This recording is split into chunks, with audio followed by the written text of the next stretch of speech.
Programang ito ay rated SPG. Striktong patnubay at gabay ng magulang ang kailangan. Maaaring may masiselang tema, lengguwahe, karahasan, sexual, horror o droga na hindi angkop sa mga bata. Kapamilya, sa patuloy ng pakikipaghabulan ng grupo ni Primo laban sa mga tao ni Mulong, ay mas tumitindi ang bakbakan at palitan ng mga bala sa magkabilang panig hanggang sa mapuruhan nga itong si Yoli. Na-corner naman ni Berting si Mulong at ginamit niya itong pagkakataon upang hagisan ng bomba ang mga kalaban upang tuluyan silang makalayo sa lugar. Labis-labis naman ang pag-aalala ni Lucio dahil sa tinamong tama ni Yoli. Nais ni Lucio na dalhin ito sa pinakamalapit na ospital, ngunit iginit ni Amanda at Primo na masyadong delikado dahil mahihirapan silang ipaliwanag kung anong nangyari. Kaya naman iginit ni Berting na may kilala siyang doktor at pwede nilang papuntahin sa bahay ni Yoli.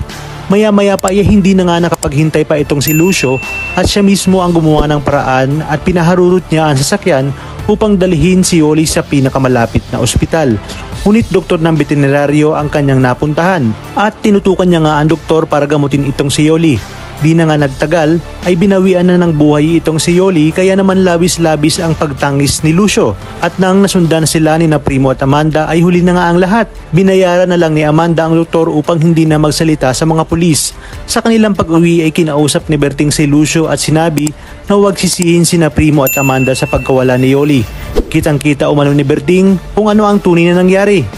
Ngunit sinabi ni Lucio na hindi na nito mababago ang isip niya dahil namatay umano si Yoli dahil sa kapabayaan ni Amanda at Primo. Sa kabilang banda, hindi naman mapakali si Bubbles at pinuntahan niya si Tanggol upang kausapin. Ayon kay Bubbles, ayaw niyang maramdaman ni Tanggol na mag-isa lang ito at ayaw niyang mawala ito sa landas.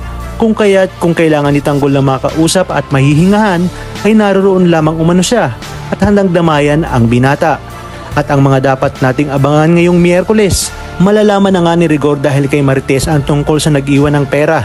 Kaya naman malaking gulo ang mangyayari sa tahanan ng mga diba-giba at magkakabangayan muli sina Rigor at Tinding. Habang si Don Julio naman ay sinabi na kay Ramon na sasanayin niya na umano si Tanggol na maghawak ng kanilang negosyo dahil hindi pwedeng tumigil ang pagpasok ng pera dahil lang sa nawawala si Mokang. Dumating na nga din ang araw ng paglabas ni Ben ng selda at may pakiusap si Tanggol na hanapin ni Ben ang asawa ni Mokang. Kaya naman pakaabangan natin ang mga susunod na tagpo dito lang sa pambansang teleserye ng Sambayanan, ang FPJ's Batang Quiapo.